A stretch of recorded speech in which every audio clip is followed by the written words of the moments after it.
Presidenta, presidenta, presidenta, presidenta, presidenta.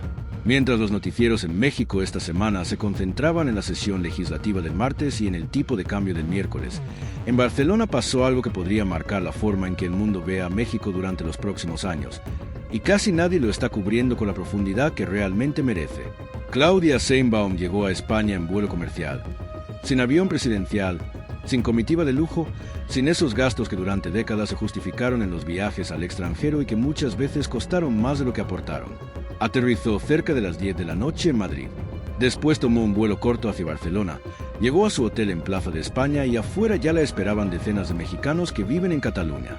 Familias, jóvenes, personas que llevan años lejos de su país y que esa noche salieron a la calle de manera espontánea, sin convocatoria oficial, sin protocolo de embajada, simplemente para gritar el nombre de su presidenta en una ciudad europea. Presidenta, presidenta, presidenta, durante varios minutos, sin parar. Y eso tampoco apareció en los grandes noticieros de México. No fue portada, no fue el vídeo más visto, no fue el dato que los conductores de los programas nocturnos se sentaron a analizar con sus paneles de expertos. Pero lo que Sheinbaum hizo al día siguiente, cuando se colocó frente a los líderes de la Cumbre por la Democracia convocada por el gobierno de España, junto a Pedro Sánchez, Lula, Petro y Boric, no fue dar un discurso diplomático de cortesía. Fue clavar una bandera ideológica en el escenario más internacional posible. Fue decirle al mundo, México tiene su propia definición de democracia y no es la tuya. Eso es justamente lo que vamos a analizar hoy. Empecemos por los hechos que se circularon, aunque apenas con la cobertura mínima e indispensable. La presidenta Claudia Sheinbaum viajó a Barcelona, España, para participar en la Cuarta Cumbre por la Democracia, un encuentro de líderes de gobiernos progresistas convocado por el presidente Pedro Sánchez. En la mesa, además de Sánchez y Sheinbaum, estaban Luiz Inácio Lula da Silva, de Brasil, Gustavo Petro, de Colombia, y Gabriel Boric, de Chile. Una constelación de líderes de izquierda latinoamericana y europea que, en conjunto, representa una visión del mundo que se asume progresista y que hoy está en tensión directa con las corrientes autoritarias y conservadoras que avanzan en múltiples democracias del planeta. El viaje en vuelo comercial fue el primer dato que circuló, y es un dato que vale la pena analizar más allá del simple gesto simbólico.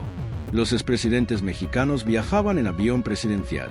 El Boeing 787 Dreamliner, al que muchos llamaron el avión de la corrupción por sus costos de operación y mantenimiento, era el vehículo con el que se representaba a la presidencia mexicana en el exterior.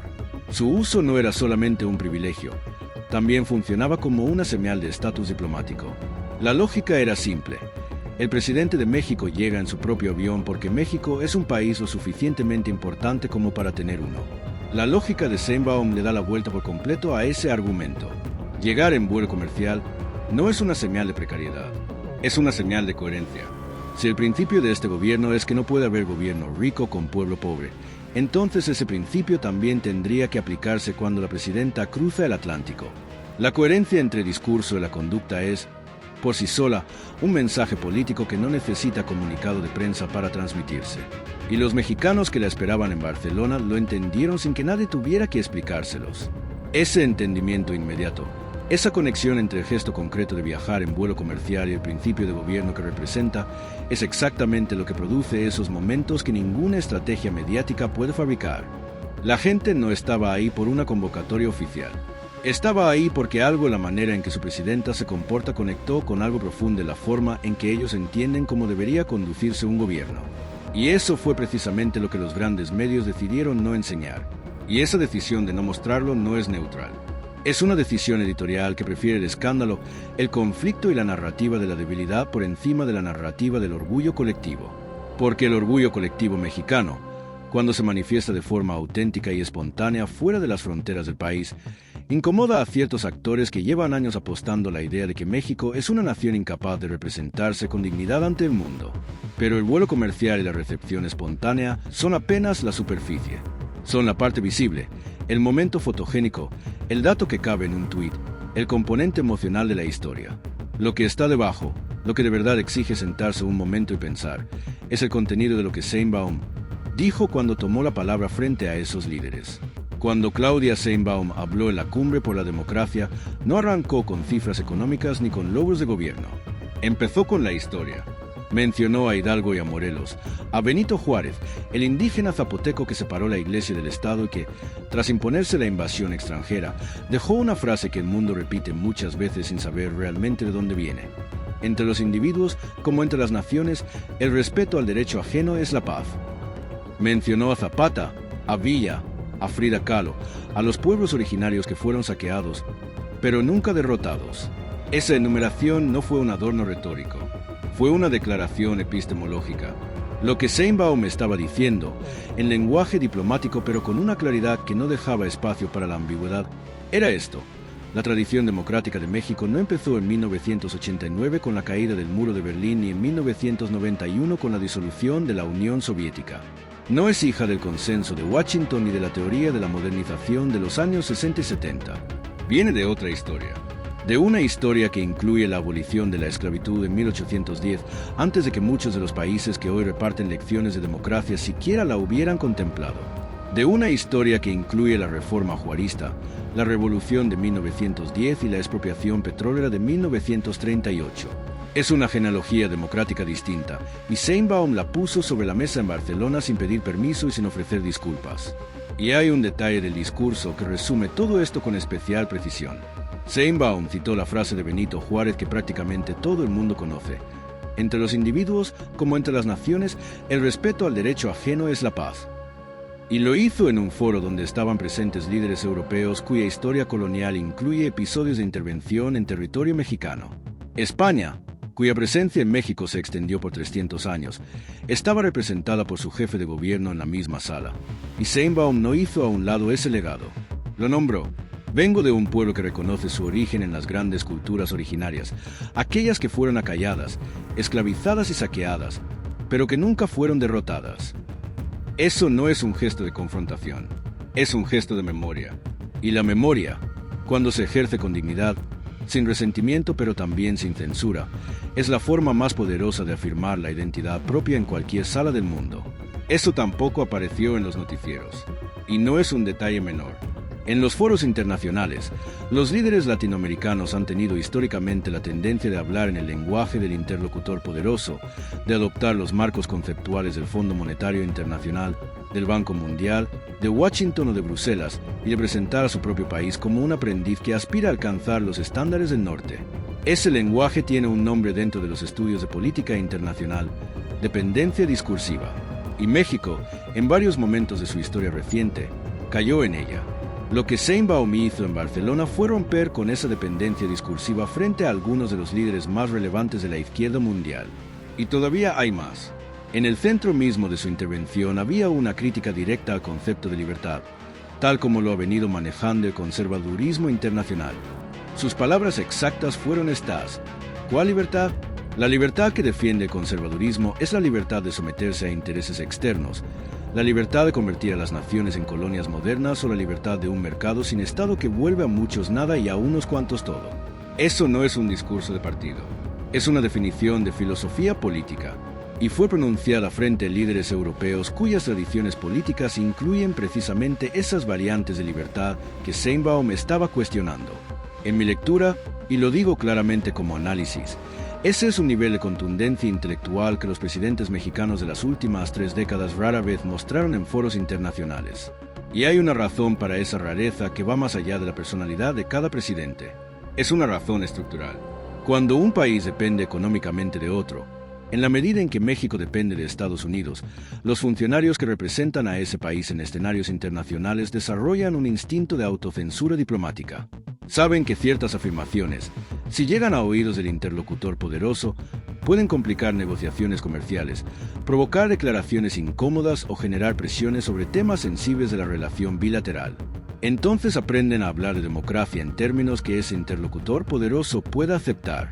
Aprenden a usar el lenguaje de la modernización, de la gobernanza, de la transparencia institucional.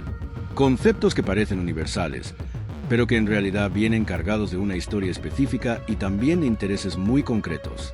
Sheinbaum rompió con ese instinto en Barcelona.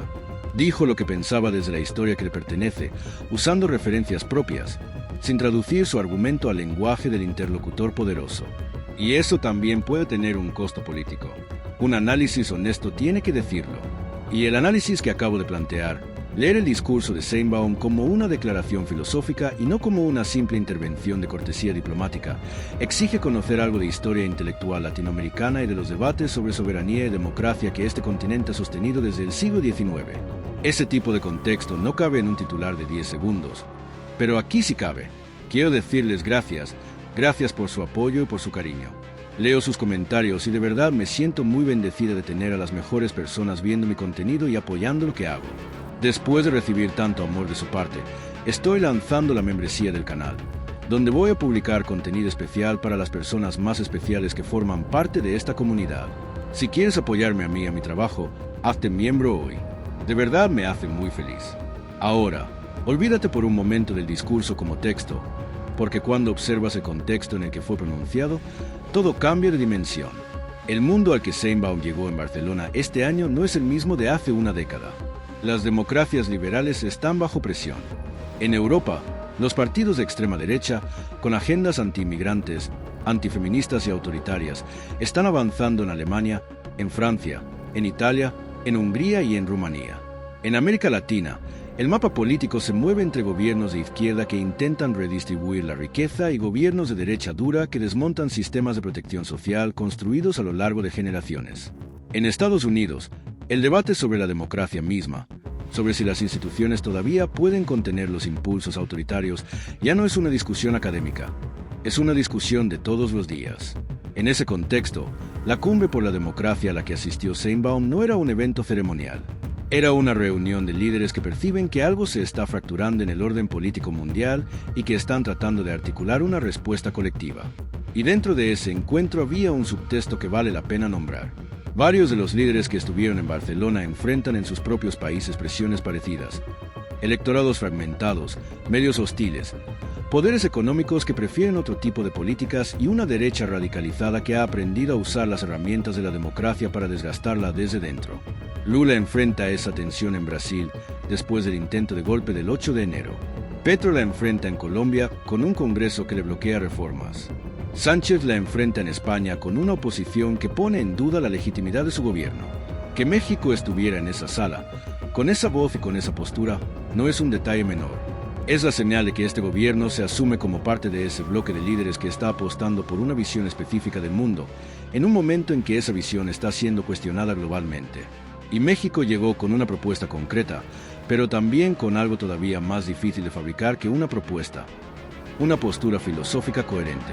Esa es la diferencia entre México que llegó a Barcelona ahora y el México que en otras épocas llegaba a estos foros más a escuchar que a hablar. Esa diferencia tiene un nombre en los estudios de relaciones internacionales: agency, es decir, la capacidad de actuar dentro del sistema internacional con autonomía, con iniciativa y con recursos propios, no solo reaccionando a lo que otros hacen, sino iniciando acciones, proponiendo marcos y ocupando espacio en la conversación global. Durante demasiados años, la política exterior mexicana tuvo una agencia limitada. No porque México careciera de tradición diplomática, porque la tiene y es una de las más ricas de América Latina, sino porque los gobiernos que administraron esa tradición decidieron subordinarla a los imperativos de la relación comercial con Estados Unidos. Y esa subordinación no siempre fue equivocada. Hay momentos en que la prudencia diplomática obliga a callar para no perder algo más importante. Pero cuando la prudencia se convierte en norma permanente, el país termina perdiendo su voz en los foros donde se definen las reglas que después todos tienen que acatar. Barcelona, en mi lectura, fue un momento de recuperación de esa voz. Y aquí aparece el elemento que me parece más importante analizar. Sheinbaum propuso en Barcelona, como ya lo había hecho antes en el G20, que el 10% del gasto mundial en armamento sea redirigido a un programa global de reforestación. El gasto mundial en armamento supera los $2 billones al año. El 10% de esa cifra equivale a $200.000 millones. Para ponerlo en perspectiva, la Agencia Internacional de Energías Renovables calcula que se necesitan alrededor de $300.000 millones al año para financiar la transición energética global. Ese 10% del gasto militar no resolvería todo, pero sí representa un orden de magnitud que entra de lleno en la conversación sobre cómo financiar el combate al cambio climático. Eso no es retórica bonita. Es una propuesta concreta de política exterior con implicaciones presupuestales reales. Y además propuso que la próxima sede de la Cumbre por la Democracia sea México. Que ese encuentro de líderes progresistas del mundo se celebre en territorio mexicano. Si esa invitación se acepta, las implicaciones para el posicionamiento internacional de México serían enormes. Significaría que la Ciudad de México, o cualquier otra ciudad mexicana que reciba la cumbre, se convertiría en el epicentro de una conversación política global de primer nivel. Significaría que México dejaría de ser solamente un país que asiste a los foros para convertirse en un país que también los organiza. Eso es soft power. Y es exactamente el tipo de capital diplomático que México supo construir durante sus mejores momentos del siglo XX y que perdió en los sexenios en los que la política exterior quedó subordinada a los intereses comerciales de tratados negociados con Washington. Ahí entra la doctrina Estrada. La posición histórica de México de no intervenir en los asuntos internos de otras naciones, de no reconocer ni desconocer gobiernos extranjeros y de mantener relaciones diplomáticas independientemente de la naturaleza de cada régimen, fue durante décadas la columna vertebral de la política exterior mexicana. Pero también, en muchos momentos, fue una postura cómoda que le permitió al país evitar pronunciarse sobre situaciones en las que la ética internacional sí exigía una posición. Lo que Sheinbaum está haciendo en Barcelona es más matizado que la doctrina Estrada tradicional. No se trata solamente de no intervenir. Se trata de intervenir activamente en los debates sobre qué significa la democracia, qué significa la soberanía y qué significa el desarrollo, pero interviniendo desde una posición propia, construida desde la historia latinoamericana, no adoptada del lenguaje de las potencias del norte. Es, en cierto sentido, una actualización de la doctrina Estrada para el siglo XXI, y fue en Barcelona donde esa actualización se expresó con una claridad especialmente visible. Pero la honestidad analítica obliga a hacer una pausa. ¿Es este discurso de Barcelona consistente con la política exterior real del gobierno de Sheinbaum? Porque entre los principios que se declaran en un foro diplomático y las decisiones que se toman en una mesa de negociación bilateral puede existir una distancia considerable. Y esa distancia es justamente lo que separa la política exterior como filosofía de la política exterior como práctica. México mantiene relaciones comerciales y diplomáticas complejas con actores cuyas prácticas no siempre son compatibles con los principios de soberanía, no intervención y democracia que Sheinbaum proclamó en Barcelona. Y además, la relación con Estados Unidos, el socio comercial que absorbe más del 80% de las exportaciones mexicanas, impone límites reales al margen de maniobra de cualquier gobierno mexicano, sin importar la filosofía que decide enunciar en Europa. Cuando Sheinbaum habla en Barcelona de la libertad de no convertirse en una colonia moderna, esa declaración ocurre al mismo tiempo que México negocia de manera permanente los términos del TEMEC, coordina con Washington políticas migratorias que afectan a miles de centroamericanos y administra una relación de seguridad que incluye presencia e influencia de agencias estadounidenses en territorio nacional. Esas tensiones no anulan el discurso de Barcelona, lo vuelven más complejo. Y un análisis serio tiene que reconocer esa complejidad en lugar de fingir que no existe. La pregunta que vale la pena hacerse es esta. ¿Puede México sostener al mismo tiempo la postura filosófica que Sheinbaum declaró en Barcelona y la postura pragmática que exige la relación con Washington? La respuesta honesta es que en algunos temas sí, y en otros no. Y la tensión entre esas dos posiciones va a ser una de las características definitorias de la política exterior mexicana en los próximos años. Y esa tensión no es nueva ni es exclusiva de este gobierno. Es la tensión estructural de cualquier país latinoamericano que quiere proyectar autonomía mientras navega una relación de dependencia económica real con la economía más grande del mundo. Lo que cambia de un gobierno a otro no es si esa tensión existe, porque siempre existe, sino cómo se administra, con qué filosofía, con qué prioridades y con qué disposición a asumir costos en nombre de ciertos principios. Eso no es una crítica al discurso de Barcelona. Es simplemente la descripción de la realidad en la que ese discurso existe. Y un ciudadano que entiende esa realidad puede valorar lo que Sheinbaum hizo en Barcelona sin necesidad de ignorar las complejidades que lo rodean. Lo que acabo de plantear, esa distancia entre la filosofía declarada y las restricciones de la política real, es justamente la pregunta que más incomoda a todos los actores políticos.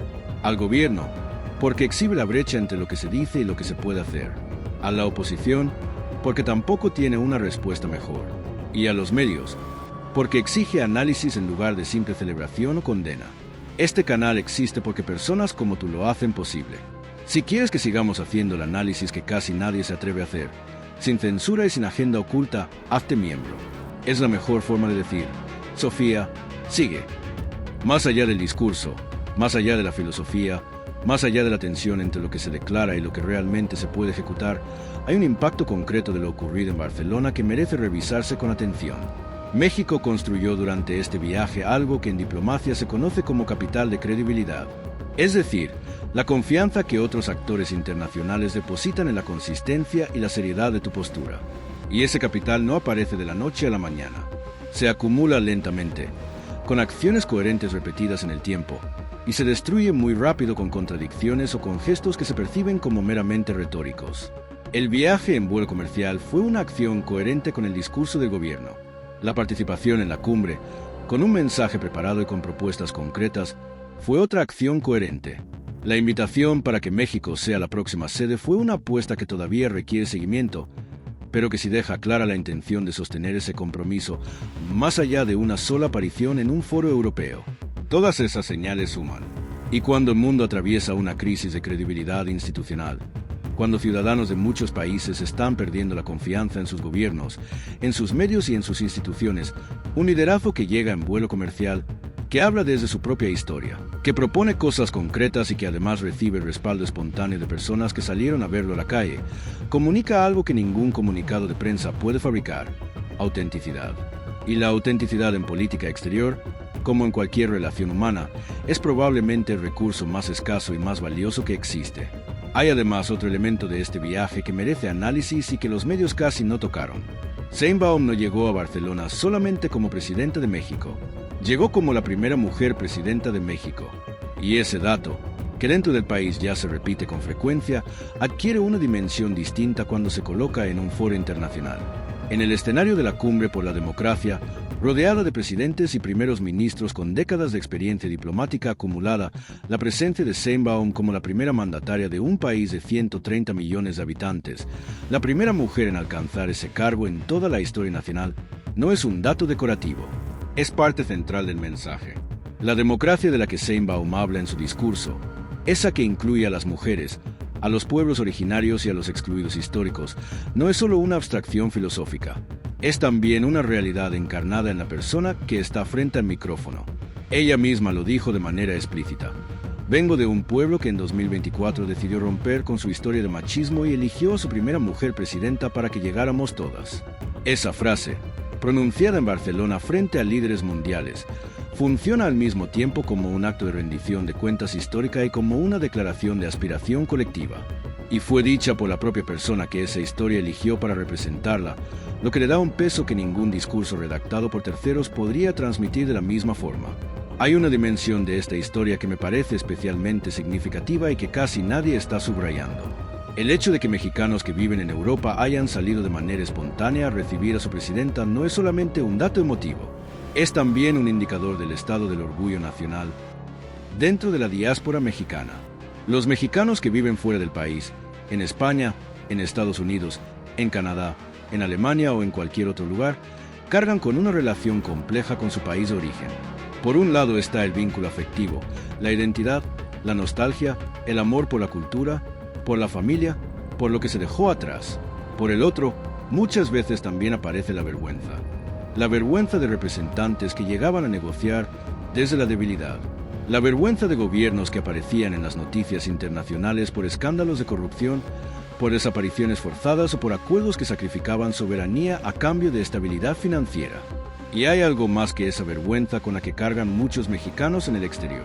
Está también el peso de representar a su país en conversaciones cotidianas con colegas, con vecinos, con amigos de otras nacionalidades que preguntan sobre México, que preguntan por la violencia, por la corrupción, porque tantas cosas no funcionan. Durante demasiados años, esas preguntas fueron difíciles de responder sin una mezcla de honestidad y dolor.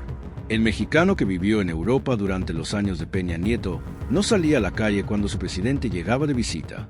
No había motivo para hacerlo. No había orgullo que exhibir. El mexicano que salió en Barcelona a gritar: "Presidenta, a las 10 de la noche", está comunicando algo distinto.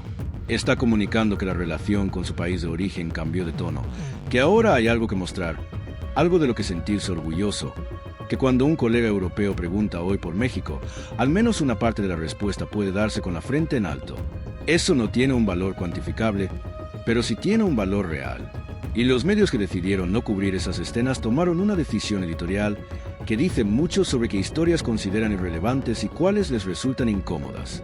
El orgullo de la diáspora mexicana no encaja dentro de la narrativa de un país en crisis permanente. Y ciertas narrativas, una vez que se instalan, son muy difíciles de soltar, incluso cuando los hechos empiezan a contradecirlas. La pregunta que habrá que observar hacia adelante es si la invitación de Sheinbaum para que México sea sede de la próxima cumbre por la democracia realmente se concreta y bajo qué formato. Si la cumbre se celebra en México, sería la primera vez en décadas que un evento político de esa escala y con esa composición de líderes se lleva a cabo en territorio mexicano. Eso generaría cobertura internacional, conversaciones diplomáticas, presencia de delegaciones de múltiples países y una visibilidad para México como actor político global que va mucho más allá del papel de socio comercial subordinado que el país ocupó durante demasiado tiempo. Organizar un foro de ese tipo no es un logro menor. Requiere capacidad logística, requiere credibilidad entre los otros actores que tendrían que comprometerse a asistir y requiere una agenda que otros líderes consideren suficientemente relevante como para justificar el viaje. Si la invitación prospera, será la prueba más concreta de que lo que Sheinbaum hizo en Barcelona no fue un gesto aislado de una semana, sino el arranque de una estrategia sostenida de posicionamiento internacional. Si la invitación no prospera, si no hay respuesta, si el formato cambia o si la cumbre termina teniendo otra sede, entonces habrá que analizar por qué. Porque a veces las propuestas hechas en foros internacionales se quedan solo en el gesto, y la diferencia entre un gesto y una postura real se mide precisamente en el seguimiento. El indicador concreto es sencillo. Si antes de que termine 2026 hay una fecha y una sede confirmadas para la próxima cumbre en México, entonces Barcelona habrá sido el primer movimiento de una estrategia. Si no ocurre, habrá sido un discurso poderoso que se quedó encerrado en el recinto donde fue pronunciado. Eso es lo que hay que mirar. Antes de cerrar, quiero volver al momento que le da nombre a este video. Sheinbaum llegó a Barcelona. La gente la esperaba afuera. Le gritaban su nombre, le pedían fotos, le extendían libros para que se lo firmara. Y en algún momento de esa noche, rodeada de personas que la querían en una ciudad que no era la suya, lejos de México, en un país europeo donde nadie esperaba verla llegar en vuelo comercial a las 10 de la noche, algo en su expresión comunicó exactamente lo que captura el título de este video. Ni ella misma se la creía. Ese momento no es trivial. Es el instante en el que la historia y la persona que la protagoniza se encuentran y, de alguna forma, se sorprenden mutuamente. Es el momento en que todo lo que alguien construyó durante años, una trayectoria, una postura, una cierta coherencia, produce un resultado que incluso rebasa su propia expectativa. Ese tipo de momento me recuerda a algo. Cuando trabajé en medios tradicionales había una regla no escrita que me tomó tiempo entender del todo. Las historias de orgullo colectivo mexicano, las que no traen conflicto ni un antagonista claro, las que simplemente documentan que algo bueno ocurrió con dignidad, casi nunca llegaban a portada. Y no porque no fueran ciertas, sino porque no generaban el tipo de tráfico que les interesa a los editores. El dolor vende más que el orgullo. La vergüenza genera más clics que la satisfacción. Cada vez que veo esas imágenes de Barcelona, los mexicanos en la calle, la presidenta saliendo del hotel, el grito de presidenta que no se detiene, pienso en esa regla no escrita y entiendo por qué existe este canal. Porque hay momentos que merecen ser contados con la profundidad que exigen, no con la brevedad que conviene. Por eso hago esto. Suscríbete si todavía no lo has hecho y comparte este video con alguien que no vio las imágenes de Barcelona. Que las vea, que las interprete y que saque sus propias conclusiones. Porque las conclusiones a las que llega una persona informada sobre lo que México hizo en Barcelona esta semana son muy distintas de las que puede sacar alguien que simplemente nunca lo vio. Y la pregunta que te dejo es esta. Si México organiza la próxima cumbre por la democracia, ¿qué parte de la historia y de los principios mexicanos crees que realmente tiene algo valioso que aportar al debate internacional sobre el futuro de la democracia? ¿Y qué parte todavía tiene que resolver sus propias contradicciones antes de poder presentarse como modelo? Escríbelo en los comentarios. Quiero leerte. No dejes que nadie piense por ti. Investiga, cuestiona y vuelve aquí cuando necesites claridad.